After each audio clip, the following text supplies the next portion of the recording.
Programme کی حمایت میں نہیں ہے کیونکہ پھر اس کے بعد کا عنوان تھوڑا سا طویل ہے، اس لیے میں اس کو نبی کی حرمت کسے کہتے ہیں؟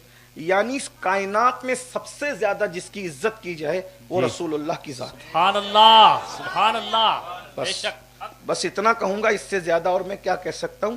اور حضور کی عزت کتنی کی گئی، یعنی کم سے کم حضور کی عزت اللہ نے بتا دی کہ اتنی کرو، اور زیادہ سے زیادہ کتنی ہے یہ تمہارے عشق پہ چھوڑ دیا۔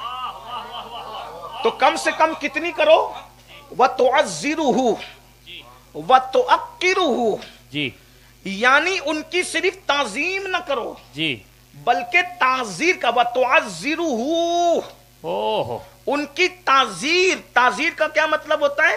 تعزیر کا مطلب ہوتا ہے توڑنا۔ تعزیر کا مطلب کیا ہوتا ہے؟ توڑنا۔ آپ کہتے ہیں نا تعزیرات ہند، جی، جو قانون توڑتا ہے اس پہ تعزیر لگتی ہے کہ نہیں لگتی ہے؟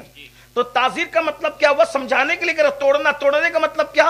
یعنی جتنی عزت باپ کی کرتے ہو، جتنی عزت استاد کی کرتے ہو، جتنی عزت پیر کی کرتے ہو، تو جہاں باپ کی عزت کی حد ہے، جہاں ماں کی عزت کی حد ہے، جہاں استاد کی عزت کی حد ہے، جہاں جے پیر کی عزت کی حد ہے، یہ سب حدوں کو توڑ دو۔ عزت رسول کا یہاں سے آغاز ہوتا ہے۔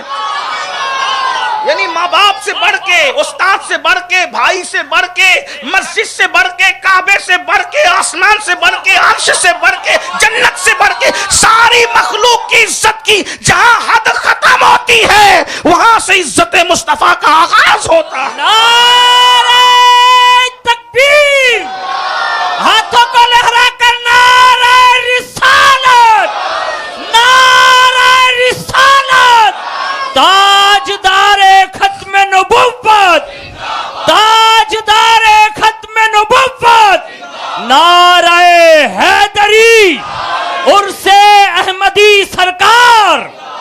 یعنی کم سے کم عزت اتنی ہو کہ کسی مخلوق کی اتنی عزت نہیں ہوتی ہو، اور زیادہ سے زیادہ کتنیوں کا تمہارے عشق پہ چھوڑ دیا۔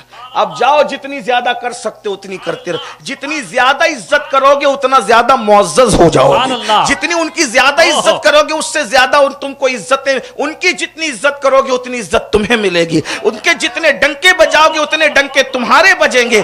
آپ دیکھتے چلے جائیں، اللہ اکبر، بادشاہوں کو کون یاد کرتا ہے؟ میں نے ابھی شمس الدین کو یاد کیا، اب آئیے محمود غزنوی کا تذکرہ سن لے۔ محمود غزنوی کا ایک جو ہے وہ وزیر تھا جو پہلے غلام تھا، دنیا اس کو حضرت ایاز کے نام سے جانتی ہے۔ ایاز نے اپنے بیٹے کا نام محمد رکھا تھا۔ ایک دن حمام سے محمود نے پکارا، او ایاز کے بیٹے، تو نے تولیہ کیوں نہیں رکھا؟ ایاز کے قدم رک گئے، محمد کہہ کے نہیں پکارا، ایاز کا بیٹا کہہ کے پکارا۔ بادشاہ ناراض تو نہیں، اس لیے کہ پہلے طریقہ یہ تھا جس سے ناراض ہوتے ہیں اس کا نام نہیں لیتے، اب بھی جب ناراضگی حد سے بڑھتی ہے تو نام اس کا نہیں لیتے۔ پہلے کہتے تھے حضرت مولانا عبدالرحیم برکاتی، لیکن اس کے بعد پھر کہتے ارے وہ فلاں ہے نا، وہ اونا والا، اور وہ فلاں ہے، اس طرح کہتے ہیں کہ نہیں کہتے؟ ناراضگی میں کہتے ہیں کہ نہیں کہتے؟ نام نہیں لیتے، بہت زیادہ ناراضگی، حالانکہ ان سے کوئی ناراض نہیں رہتا الحمدللہ، ایسی شخصیت ان سے کوئی ناراض نہیں رہتا، اللہ کرے نہ رہے اور کوئی ناراض نہ ہو، جس سے یار راضی ہے اس سے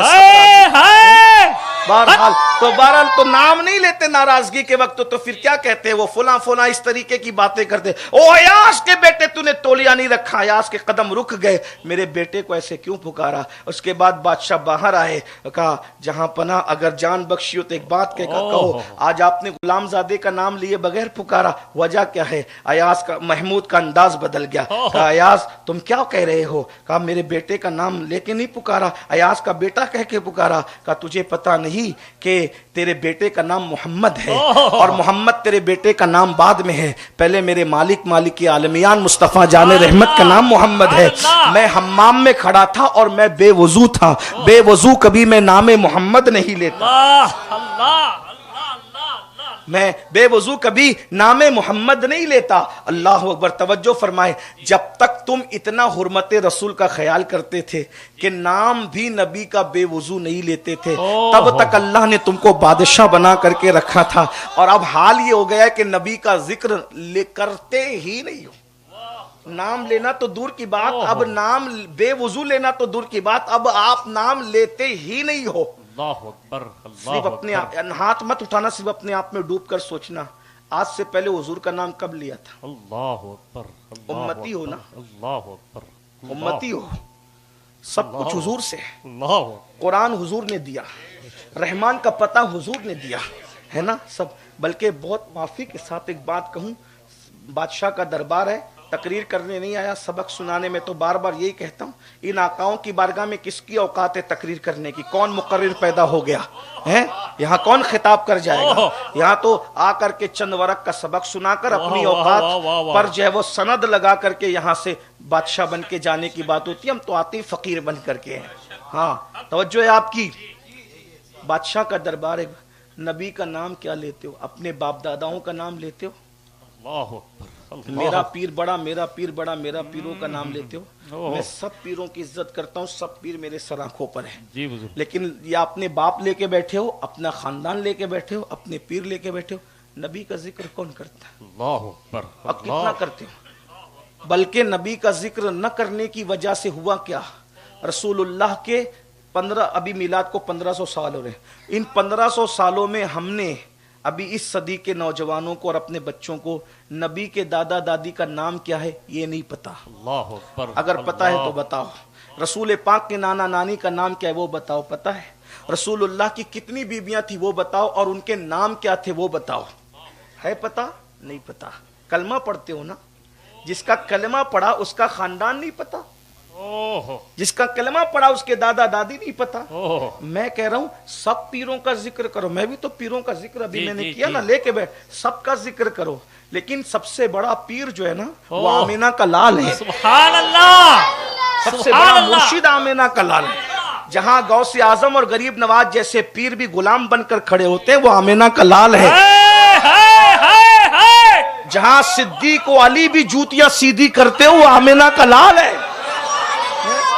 مجھے تو حضور کی عظمت کا پتہ اس سے چلتا ہے نا کہ جس کے غلام اتنے بڑے ہوں وہ آقا کتنا بڑا ہوگا۔ جس کے غلاموں کی صف میں علی اور صدیق کھڑے ہوں، جب جوتیاں سیدھی کرنے والا علی ہے تو وہ جوتی پہننے والا مصطفیٰ کتنا بلند ہوگا۔ جب تلووں پہ سر رکھنے والا جبریل ہے تو وہ تلوے والے مصطفیٰ کی شان کا عالم کیا ہے۔ رسالت، ہاتھوں کو لہرا کر بولے سرکار کی آمد، سرکار کی آمد، تاجدار ختم نبوت، تاجدار ختم نبوت۔ جبریل کی پیشانی تلوے مصطفیٰ پہ دیکھ کر اس کو محبت کے امام کا انداز بدل جاتا ہے اور کہتا ہے تاج روح القدس کے موتی جسے سجدہ کریں، تاج روح القدس کے موتی جسے سجدہ کریں، رکھتی ہے کتنا وقار اللہ اکبر ایڑیاں۔ فرشتوں کا سید و سردار جس کی ایڑی پر اپنی پیشانی کو ملے وہ ایڑی کتنی خوبصورت ہوگی، اس ایڑی کے عروج کا عالم کیا ہوگا۔ لیکن افسوس ہے تم پر مسلمانوں، جس کا کلمہ پڑھا اس کا ذکر نہیں کیا۔ آج میں تمہیں پیغام دے کر جا رہا ہوں، اگر نبی کا کلمہ پڑھا ہے تو حرمت رسول کا خیال کرو، اتنا سیکھ لو۔ بچے کی ختنہ ہوگی تو ڈی جے نہیں بجے گا، ذکر رسول کی محفل سجے گی۔ باپ کی میت ہوگی تو نوحہ نہیں ہوگا، ذکر رسول کی محفل سجے گی۔ بیٹے کا رت جگہ ہوگا تو ڈانڈیاں نہیں ہوں گے، ذکر رسول کی محفل سجے گی۔ ذکر مصطفیٰ، ذکر مصطفیٰ، ذکر مصطفیٰ اتنا کرو کہ دوست تو دوست ہے، دشمن کو بھی پتا چل جائے کہ آمینہ کے لال کی شان کیا ہے۔ اور یہ سنت الہیہ ہے۔ اللہ نے پورے قرآن میں سب سے زیادہ جس کے خطبے بیان فرمائے ہیں وہ ایک ہی ہستی ہے جسے آمینہ کا لال کہتے ہیں۔ اگر آپ تھک نہیں گئے تو مجھے پھر میں یہ قرآن کا خطبہ سناؤں۔ اللہ اکبر۔ جو چادر اوڑھ لے، جو چادر اوڑھ لے تو اس کا خطبہ قرآن یوں پڑھتا یا ایھا المدثر، جس کے چہرے پر چادر آئے تو قرآن اس کو یا ایھا المزمل، جب وہ چلے تو قرآن کہے لا اقسم بہذل بلد، سبحان اللہ۔ وہ مسکرا دے تو قرآن کہے والنجم اذا ہوا، جب وہ سفر پر جائے تو قرآن خطبہ پڑھے سبحان الذی اسرا، جب وہ واپس آئے تو قرآن کہے ما ضل صاحبکم وما غوا، جب وہ معراج پر پہنچے تو قرآن کہے ثم دنا فتدلی فکان قاب قوسین او ادنا، اور جب وہ خدا کو ٹکٹکی باندھ کر دیکھے تو قرآن کہے ما زاغ البصر وما طغی، اور جب اس کی زلفیں چہرے پر آئے تو قرآن کہے واللیل اذا سجا، اور سمر کر کے جب چہرے سے سر پر چلی جائے تو قرآن کہے والضحی واللیل اذا سجا، اور جب مانگ نکالے تو قرآن کہے مطلع الفجر، جب وہ لباس پہنے تو قرآن کہے وثیابک فطہر، اللہ اکبر، اس کا آنا ولادت کے وقت کو قرآن کہے لقد جاءکم رسول من انفسکم عزیز علیہ ما عنتم حریص علیکم بالمؤمنین رؤوف الرحیم، اور جب وہ آ جائے تو قرآن کہے قد جاءکم من اللہ نور، اور اس کی شخصیت کے بارے میں کہے قد جاءکم برہان من ربکم، حتیٰ کہ وہ غصے میں آئے اور دشمن پہ کنکر اٹھا کے مارے تو قرآن غصے کو بھی بیان کرتے وما رمیتا اذ رمیتا ولکن اللہ رمی۔ نعرہ تکبیر، ہاتھوں کو لہرا کر بولے نعرہ رسالت، نعرہ رسالت، نعرہ رسالت، تاجدار ختم نبوت سرکار کی آمد، عرس احمدی سرکار۔ بہت تشریف لائے ماشاءاللہ، بہت اچھا۔ پھر مہریرہ کا قلندر اس پر بول اٹھا آغاز سے اخیر تک قرآن ہے نعت مصطفیٰ۔ سبحان اللہ۔ توجہ میری طرف ہو، بتاؤ۔ میں نے کہا نا کہ بارش کبھی بھی ہو سکتی، شاید شروع ہو گئی، جی۔ تو اس لیے میری گزارش ہے کہ میں جلدی جلدی پڑھنے لگا ہوں، ابھی عنوان کی طرف آ رہے ہیں، تو بہرحال یہ باتیں بھی، عنوان تو آپ نے دیا ہے لیکن کچھ میری بھی خواہش ہو، بتاؤ۔ آپ عنوان بار بار ریپیٹ کر کے دیتے ہو تو لوگ یہ نہ کہیں کہ کیا ایک ہی ورق یاد کیا ہے، جی۔ تو ایک ورق یاد نہیں کیا، غوث پاک کا خزانہ بہت بڑا ہے، اپنی ذات پہ ناز نہیں ہے، اپنے آقاؤں پہ ناز ہے، کیسے آقاؤں کا بندہ ہوں رضا، بول بالے میری سرکاروں کے، چھوٹے موٹوں کا دامن نہیں پکڑا ہے، پنساریوں کا دامن نہیں پکڑا ہے، اس خاندان کا دامن پکڑا ہے کہ جس کی کڑیاں باب مدینۃ العلم سے جا کر کے جڑتی ہیں۔ یہاں کوئی کمی ہے؟ ہاں کمی ہے، بس ایک چیز کی، یہاں کمی کی کمی ہے، بس اور کسی چیز کی کمی نہیں۔ جاؤ جملہ گھر جا کے سوچنا یہاں کمی کی کمی ہے، پھر سمجھ میں آئے گی بات کہ یہاں کمی کی کمی ہے، باقی کسی کی کمی نہیں ہے۔ کس چیز کی کمی ہے؟ مولا تیری گلی میں، دنیا تیری گلی میں، عقبہ تیری گلی میں۔ تو عرض یہ کر رہا تھا، اللہ اکبر، حرمت اسلام کے بعد حرمت مصطفیٰ جان رحمت، حضور کا ذکر کثرت سے کرو، ہمارے بزرگوں نے یہی کیا، بے شک بچے بچے کو پتا چل جائے مصطفیٰ جان رحمت کی شان کیا ہے۔ آغاز سے اخیر تک قرآن ہے نعت مصطفیٰ، محبوب کے بیان کا کیسا انوکھا ڈھنگ ہے، یہ اللہ کی سنت ہے۔ اذان اپنے نام کی دلوائی، نام مصطفیٰ جان رحمت کا رکھا، نماز اپنی پڑھوائی، التحیات میں سلام مصطفیٰ جان رحمت کا رکھا، قربانی اپنے نام سے کروائی، نام مصطفیٰ جان رحمت کا رکھا۔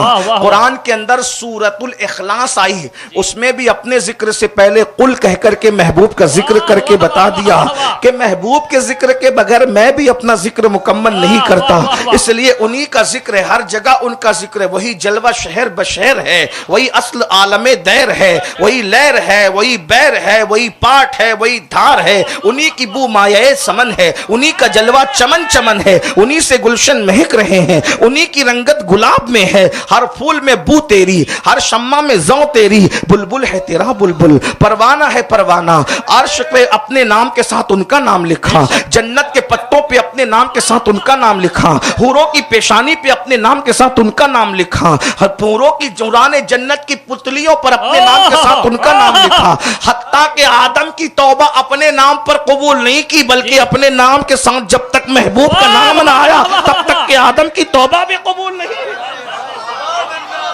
ذکر محبوب ہوتا رہے گا، ہر جگہ ہوتا رہے گا. اسی لیے اگر سنیو کلمہ پڑھتے ہو نبی کا، ٹھیکیدار بنے ہو عشق رسول کے اور نبی کا ذکر نہیں کرتے. میں کہتا ہوں کہ نبی کے ذکر کی عادت بن جائے تو ہمیں غیبت کرنے کی فرصت نہ ملے. بہت خوب. اس لیے کہ یار کے ذکر سے لذیذ اور کون سی چیز ہے بھیا؟ بتائیں نا.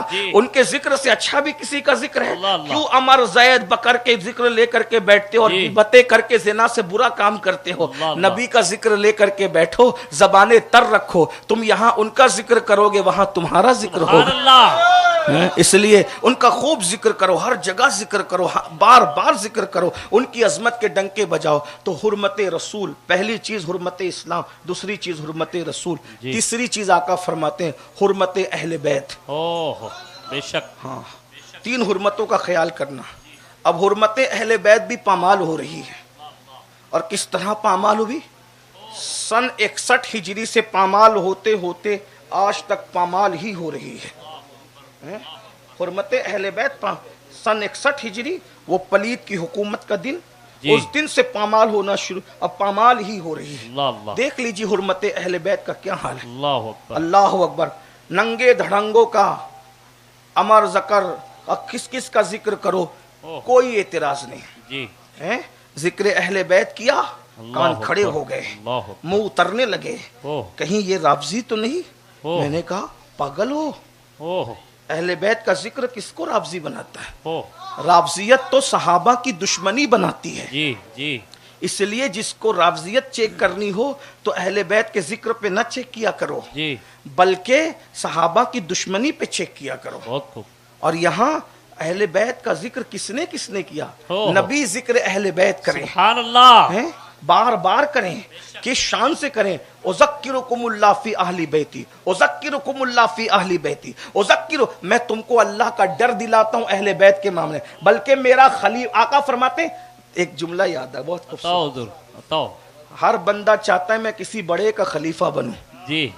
بولو بھائی ہے کہ نہیں ہے؟ توجہ ہے آپ کی؟ نہیں توجہ نہیں ہے، بہت بڑی بات ہو رہی ہے. ہر بندہ چاہتا ہے کہ میں بڑے سے بڑے کا خلیفہ. اچھی بات ہے بڑوں کا خلیفہ بننا. یہی تو ہم کہتے ہیں نا بابا فرید کے خلیفہ محبوب الہی ہے. تو جب خلیفہ ایسا ہے تو آقا کیسا ہوگا، اور آقا ایسا ہے تو خلیفہ کیسا ہوگا؟ یہی ہے نا. صابر پاک بابا فرید کے خلیفہ یہی ہے. حضور فرماتے ہیں میرا خلیفہ بننا. توجہ، آقا کیا فرمائے؟ میرا خلیفہ بننا. کس کے معاملے میں؟ اہل بیت کے معاملے میں. مطلب کیا؟ جیسی میں اہل بیت سے محبت کرتا ہوں ویسے تم بھی میری اہل بیت سے محبت کرو. یعنی نبی نے جیسے اہل بیت سے محبت کی تم بھی محبت کرو. کس کے خلیفہ بن جاؤ گے؟ ارے کس کے خلیفہ بن جاؤ گے؟ کس کے خلیفہ؟ کس کے خلیفہ؟ او اہل بیت سے محبت ایسی کرو جیسے نبی نے کی. کیسے کیا؟ میرا حسین روتا ہے تو مجھے اچھا نہیں لگتا، حسین کو نہ رلایا کرو. اللہ اکبر. امام علی مقام مسجد کے اندر آ رہے ہیں، قدم بظاہر جو ہے ادھر سے ادھر ادھر سے ادھر ہو رہے ہیں. کچھ لوگ کہتے ہیں ڈگمگا رہے ہیں، میں نہیں کہتا، اس لیے کہ میرا مسلک ادب ہے. یہ بھی کہہ سکتے ہیں لیکن میں بے ادبی نہیں کہتا اس کو، مگر ہمیں تو کچھ اور ہی سکھایا گیا ہے. ارے اللہ اکبر. محبت کے کچھ آداب ہوتے ہیں، اس آداب محبت کا خیال ہوتا ہے. پیر ادھر سے ادھر ہو رہے ہیں، اللہ کا رسول منبر چھوڑ کے زمین پر تشریف لاتے ہیں، امام کو اپنے گود میں اٹھاتے ہیں، جو عنوان تک خطبے کا وہ چھوڑ دیتے ہیں اور شان امام حسین بیان کرنے لگتے ہیں. میرا خلیفہ بننا. نبی نے کیسی محبت کی اہل بیت سے.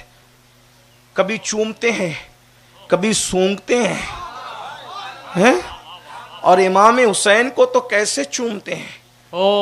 حضرت جابر ابن عبداللہ انصاری کہتے ہیں جیسے لوگ کھجور چوستے تھے نا ویسے رسول اللہ امام حسین کے ہونٹ چوستے تھے. جس کے نام پہ دنیا انگوٹھے چومتی ہے وہ نبی جس کو چومتا ہے اسے حسن اور حسین کہتے ہیں. جس کے نام پہ دنیا انگوٹھے چومتی ہے وہ کسی کو چومتا ہے تو اس کو حسن اور حسین کہتے ہیں. لوگ پھولوں کی تلاش میں وہ گلستان تک جاتے ہیں لیکن رسول اللہ فرماتے ہیں میرے جو پھول ہیں ایک کو حسن کہتے ہیں دوسرے کو حسین کہتے ہیں. اندازہ فرمائیے. لیکن حرمت اہل بیت پامال ہوئی. کس طریقے سے؟ ان کا دن آیا، کچھ لوگوں کا دل چھوٹا ہوا. ان کی نیاز کی، کچھ لوگوں کا دل چھوٹا ہوا. ہاں، ان کے نام پہ اگر آنسو نکل گئے محبت میں تو کچھ لوگوں کا دل چھوٹا. کہ ذکر حسین سن کے رو رہے ہو؟ میں نے کہا اللہ کے بندو، لوگ فلمیں دیکھ کر روتے ہیں، تم نے کبھی ان کو منع کیا؟ لوگ غزل سن کے روتے ہیں، کبھی تم نے ان پہ اعتراض کیا؟ لوگ ہیرو ہیروئن کے جدائی کے مناظر دیکھ کے روتے ہیں، کبھی تم نے ان کو سمجھانے کی کوشش کی؟ ارے نادان، یہ تو مقدر کی بات ہے، کوئی غزل سن کے روتا ہے، کوئی محبت حسین میں روتا ہے، کوئی ذکر مولا پہ روتا ہے۔ اللہ اکبر۔ تو حرمت اہل بیت پاما، جو احترام تھا وہ گیا۔ اب وہ احترام رسول اللہ نے کس طرح سکھایا؟ کس طرح سکھایا؟ ساری کائنات جس نبی کے لیے اٹھ کر کھڑی ہوتی ہے، وہ نبی اگر کسی کے لیے اٹھ کر کھڑے ہو رہے تو اسے اہل بیت کہتے ہیں۔ بے شک سیدوں کی دادی سیدہ فاطمہ الزہرا کی ذات کہتے ہیں، ان کے لیے اٹھ کر کھڑے ہوتے اور فرماتے فداں کے امی وابی یا فاطمہ، فاطمہ تجھ پہ میرے ماں باپ قربان ہو جائیں۔ حرمت اہل بیت کس طرح پامال ہو رہی ہے۔ اللہ اکبر۔ کہاں وہ صحابہ کا انداز کہ حضرت سیدنا ابو ہریرہ جیسی شخصیتیں امام حسین کی جوتیاں سیدھی کرتی ہیں۔ امام زاہبی کو اٹھا کر سیر و اعلام پڑھیں تو آپ کو پتہ چلے گا۔ اللہ اکبر۔ حضرت جابر ابن عبداللہ انصاری جیسے لوگ امام محمد باقر کے سینے پر ہاتھ رکھ کر کے خوشبو سونگ کر کہتے ہیں، جو خوشبو نبی میں سونگا کرتے تھے وہ خوشبو آل نبی میں آ رہی ہے۔ ہم نے کبھی اہل بیت کو پڑھنے کی کوشش نہیں کی۔ ہم نے سمجھا ایک مخصوص طبقے کی میراث ہے اہل بیت، اور ہم نے ان کے حوالے کر دیا۔ استغفر اللہ۔ اہل بیت تو ہمارے ہیں، بے شک ائمہ اہل بیت ہمارے ہیں۔ بے شک اللہ کے رسول صلی اللہ علیہ وآلہ وسلم فرماتے ہیں، جس نے مجھ سے، حسن سے، حسین سے، ان کے ماں باپ سے محبت کی، جنت میں جہاں میں محمد رہوں گا اسی درجے کے اندر میرے ساتھ اہل بیت سے محبت کرنے والے رکھے جائیں گے۔ لیکن ہم نے بھی اہل بیت کو جو محبت کرتے وہ چند چیزوں میں قید کر دیا۔ ہمیں اندازہ نہ ہوا کہ مولا علی کا علم کیا تھا، امام حسن کا علم کیا تھا، امام حسین کا علم کیا تھا، ان لوگوں کا تقوی۔ ہمیں 3 دن یاد ہے بس، 7 محرم سے لے کر 10 محرم تک امام حسین یاد ہے۔ اس کے آگے امام حسین کیا ہے پتہ ہے؟ امام حسین جتنے بڑے بہادر ہیں اتنے بڑے خوبصورت ہیں۔ دشمن کہتا ہے، ابن زیاد جیسا دشمن سر کٹنے کے بعد کہتا ہے تجھ جیسا خوبصورت میں نے نہیں دیکھا۔ دشمن جس کے حسن کی گواہی دے اسے حسین حسین کہتے ہیں۔ کتنا حسین ہوگا میرا بادشاہ حسین، جس کا اچھا ایک بات مرنے کے بعد خوبصورتی باقی نہیں رہ جاتی، اس لیے کہ خون سوکھ جاتا ہے۔ جب خون سوکھ جاتا ہے تو چہرے کی تر و تازگی، ارے مرنے کی بات کرتے ہو، بیماری میں آدمی خوبصورت نہیں لگتا، لیکن جس کی رگیں کٹ کر بھی 10 دن ہو گئے ہوں اس کے باوجود بھی اس کا دشمن اس کو دیکھ کر کہے تجھ جیسا خوبصورت میں نے نہیں دیکھا۔ خون کا کنیکشن کٹنے کے بعد بھی جس کا حسن باقی رہے اس حسین کو حسین کہتے ہیں۔ سبحان اللہ، سبحان اللہ۔ ہمیں کیا پتا، ہمیں کچھ بھی نہیں پتا۔ امام حسین جتنے بڑے خوبصورت تھے، جتنے بڑے خوبصورت تھے اتنے بڑے متقی تھے، جتنے بڑے متقی تھے اتنے اعلیٰ نسب تھے، جتنے اعلیٰ نسب تھے اتنے اعلیٰ حسب تھے، جتنے اعلیٰ حسب تھے اتنے بااخلاق تھے، جتنے بااخلاق تھے اتنے باکردار تھے، جتنے باکردار تھے اتنے عبادت گزار تھے، جتنے عبادت گزار تھے اتنے قرآن کی تلاوت کرنے والے تھے، جتنی تلاوت کرتے تھے اتنا روزہ رکھتے تھے، جتنا روزہ رکھتے تھے اتنا ہی امام حسین کا علم تھا۔ امام حسین ڈائریکٹ شاگرد تھے رسول اللہ کے، ڈائریکٹ شاگرد تھے مولا علی کے، ڈائریکٹ شاگرد تھے عبداللہ ابن عباس کے، اور یہی شاگردی کا حال سیدنا امام حسن کا بھی تھا۔ یہاں پر بات کو اینڈ کی طرف لے جاتے ہوئے عرض کروں، یہ جو حرمت اہل بیت پامال ہوئی کہ ان کا ذکر آپ نے نہیں کیا، اور ایک بات کہوں، آپ نے ذکر اہل بیت کرتے ہوئے ڈرا کہ مجھے کوئی الزام تو نہیں لگا دے گا۔ میں نے کہا وہ دیوانہ کیا جسے پتھر نہ مارا جائے۔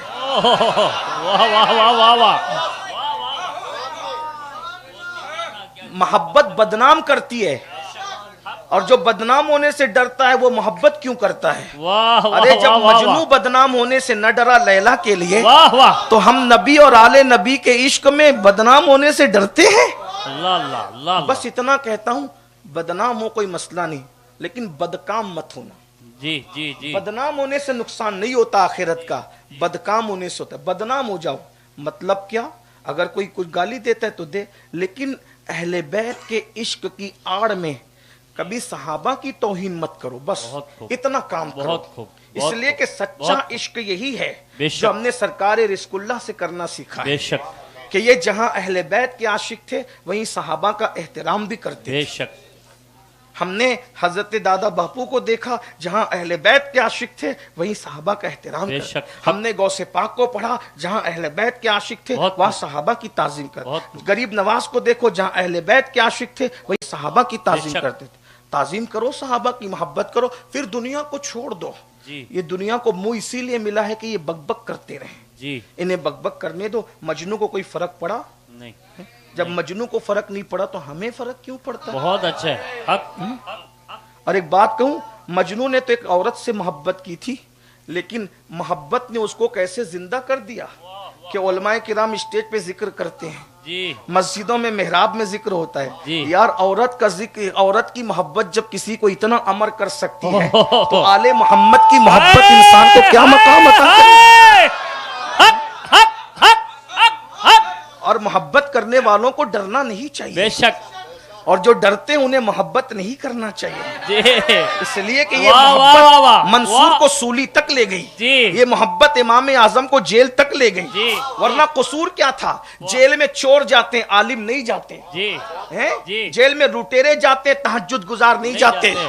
لے جیل میں ان پڑھ جاہل جاتے ہیں، 61 ایک مہینے میں قرآن ختم کرنے والے لوگ نہیں جاتے ہیں، ورنہ تاریخ پڑھو، ایسا امام جو ایک مہینے میں پورے رمضان میں 61 مرتبہ قرآن ختم کرتا تھا، وہ جیل کیوں گیا؟ جس کی تہجد فوت نہ ہوئی وہ جیل کیوں گیا؟ جو 1000 رکعت نفل نماز پڑھتا تھا وہ جیل کیوں گیا؟ جو کروڑوں حنفیوں کا مقتدی تھا وہ جیل کیوں گیا؟ جس کی زبان سے کبھی گالی نہ نکلی وہ جیل کیوں گیا؟ اسی لیے گیا نا، لوگوں نے کہا یہ زید شہید سے محبت کرتا ہے،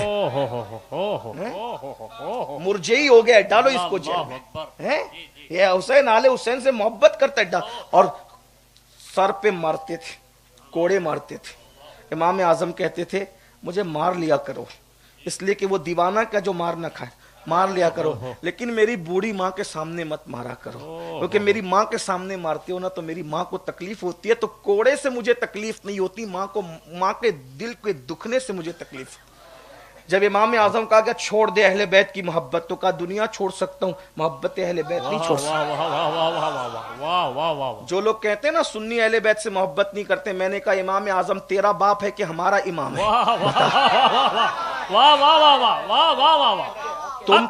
تم تو ابھی آئے ہو محبت کے میدان میں، جمعہ 8 دن کے، ہمارا پرانا رشتہ ہے اہل بیت سے، ہاں ہمارا امام اعظم حضرت امام جعفر صادق کا شاگرد ہے، بے شک، اور کیسا شاگرد ہے سنو، جی اہل بیت کا احترام، اہل بیت کی آج کل کے للو پپو کو دیکھ کر کے تم سنیت کو ناپو گے یا اماموں کو دیکھ کے ناپو گے؟ بہت خوب۔ امام اعظم ابو حنیفہ رضی اللہ تبارک و تعالیٰ امام اعظم کے امام جعفر صادق کے شاگرد ہیں۔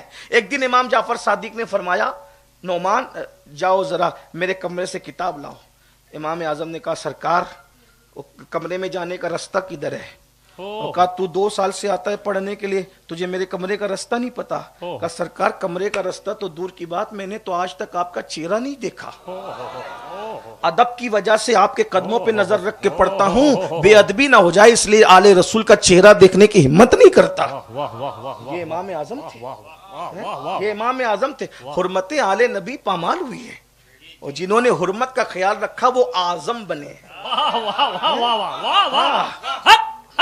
جیل میں کہا چھوڑ دے آل محمد کی محبت کو، اور کہا دنیا چھوڑ سکتے نہیں چھوڑ سکتے آل نبی کی محبت، تو زہر دے دیا گیا، اور جب زہر دیا امام اعظم کو تو جنازہ جو اٹھا ہے اس عاشق آل محمد کا، تو 3 دن تک لوگ مٹی دیتے رہے۔ جس نے زہر دلوایا تھا بادشاہ آ کر قبر پہ روتا ہے، جیتے جی بھی تو نے مجھے ذلیل کیا، مرنے کے بعد بھی تو نے رسوا کر دیا۔ یہ عاشقوں کی طبیعت ہے، بے شک، حرمت آل نبی پامال ہم نے نہیں جانتے، ہم نے ان کو پڑھا نہیں سنا نہیں، اور آپ ذرا غور تو کریں اتنا بڑا امام اعظم جس امام جعفر صادق کے پاس سیکھنے جاتا ہو وہ کتنے بڑے امام۔ اسی لیے اللہ کے رسول نے فرمایا میری آل سے سیکھا کرو، ان کو سکھایا مت کرو۔ بہت خوب، حضور کی حدیث ہے، جی کیا فرمایا؟ میری آل سے سیکھو، ان کو سکھایا مت کرو، ان کو سکھانے کی یہ تم سے زیادہ جانتے ہیں۔ بے شک، حق ہے، ہاں میں تم سے امام جعفر صادق سے سیکھا، جی امام جعفر صادق امام اعظم کس کے شاگرد ہیں؟ کس کے شاگرد ہیں؟ کس کے شاگرد ہیں؟ ہاں، جن کی کنڈے کی نیاز تک آپ نے محدود کیا. اتنا بڑا عالم تھا میرا امام جعفر صادق ہیں کہ امام اعظم جیسے لوگ سیکھنے آتے تھے. امام اعظم کس کے شاگرد؟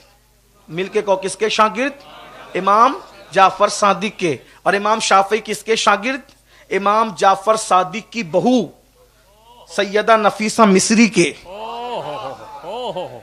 جعفر صادق کے شاگرد حنفی، بہو کے شاگرد شافعی. امام جعفر صادق کے دوسرے شاگرد امام مالک. جی جی.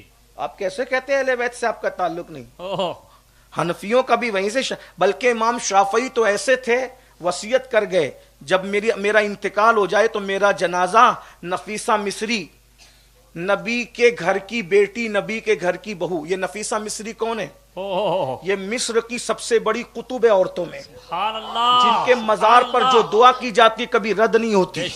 ایک مقام قطبیت پہ فائز ہے نفیسہ مصری. ان کو نفیسۃ العلم کہتے ہیں. امام حسن کے گھر کی بیٹی تھی، امام حسین کے گھر کی بہو تھی، نجیب الطرفین تھی. بہو بنی حسین پاک کے گھر کی، بیٹی بنی امام حسن کے گھر کی.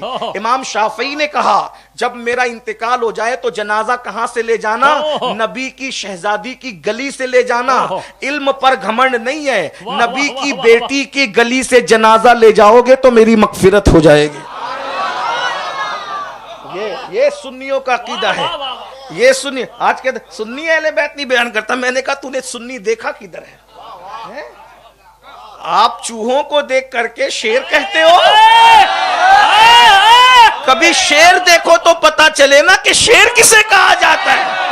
تم نے چوہوں کو شیر کا نام دے رکھا ہو. ارے سنی دیکھنا ہے تو امام شافعی کو دیکھ، سنی دیکھنا ہے تو امام اعظم کو دیکھ، سنی دیکھنا ہے تو امام مالک ابن انس کو دیکھ. اہل بیت کی محبت میں جس کے مونڈے توڑ دیے گئے، بازو توڑ دیے گئے، گدھے کے اوپر بٹھا کے منہ کالا کر کے مدینے کی گلی میں بادشاہ گھما کے کہتا تھا چھوڑ دے اہل بیت کو. اس وقت بھی امام مالک کہتے تھے ارے اہل بیت کی محبت میں تو نے کالک ملی ہے لیکن یہ دل کتنا چمکدار ہے تجھے نہیں پتا. فرماتے جو جانتا ہے وہ جانتا ہے، جو نہیں جانتا ہے وہ جان لے. میں انس کا بیٹا مالک ہوں، امام دار الہجرہ. کل بھی اہل بیت کا غلام تھا، آج بھی اہل بیت کا غلام. تکبیر، نعرہ رسالت، نعرہ حیدری. خاندان اہل بیت، خاندان اہل بیت، فیضان تاجدار کربلا، نعرہ حیدری. سنی دیکھنا ہے تو امام احمد ابن حنبل کو دیکھ، جس نے کہا یزید جس نے نماز رسول کا سر قلم کیا وہ مسلمان نہیں ہو سکتا. امام احمد ابن حنبل نے کہا وہ کافر ہے. آپ سے پوچھنا چاہتا ہوں اگر سنی دیکھنا ہے تو پھر دیکھو غریب نواز، شاہ است حسین، بادشاہ است حسین، دین است حسین، دی پناہ است حسین، سرداد نداد دست در دست یزید، حقاں کی بنائے لا الہ است حسین. سنی دیکھنا ہے تو غوث اعظم کو دیکھ، سنی دیکھنا ہے تو وارث پاک کو دیکھ، سنی دیکھنا ہے تو صاحب البرکات کو دیکھ، سنی دیکھنا ہے تو امام احمد رضا کو دیکھ. کس طریقے سے تعریف کی ہے. نور بنت نور، زوج نور، ام نور، نور نور مطلق کی کنیز، اللہ رے لما نور کا. ایک سینے تک مشابہ، ایک وہاں سے پاؤں تک. حسن سبتین ان کے جاموں میں ہے نیما نور کا. تیری نسل پاک میں ہے بچہ بچہ نور کا. تو ہے عین نور، تیرا سب گھرانہ نور کا. تکبیر، پھر بھی رسالت، عشق محبت، عشق محبت. پھر بھی اگر کوئی یہ کہتا ہے کہ سنی ذکر اہل بیت نہیں کرتے، میں نے کہا سلام پڑھا جا رہا ہے نبی پر اور اہل بیت کا ذکر کس شان سے آ رہا ہے. پارہائے صحف، غنچہائے قدس، اہل بیت نبوت پہ لاکھوں سلام. لکھنؤ میں شعر سمجھانا آسان ہے، گجرات میں تھوڑا مشکل ہوتا ہے، لیکن تھوڑی کوشش کروں اگر آپ اجازت. پارہائے صحف، غنچہائے قدس، کہتے ہیں یہ قرآن کے پارے ہیں. توجہ فرمائیں، کیا کہہ رہے ہیں؟ پارہائے صحف، یہ صحیفے قرآن کے پارے کے یہ صحیفے. پارہائے صحف، غنچہائے قدس، یہ اللہ رب العزت کے جے وہ جو قدسی صفت لوگ ہے، یہ اللہ کے قدسی صفت بندے گنچا، یہ قدسی گنچے ہے، قدسی کلیاں ہے. پھر کہتے ہیں یہ پارہائے صحف گنچہائے قدس. کون ہے یہ لوگ؟ کہتے ہیں اہل بیت نبوت پہ لاکھوں سلام. واہ واہ واہ.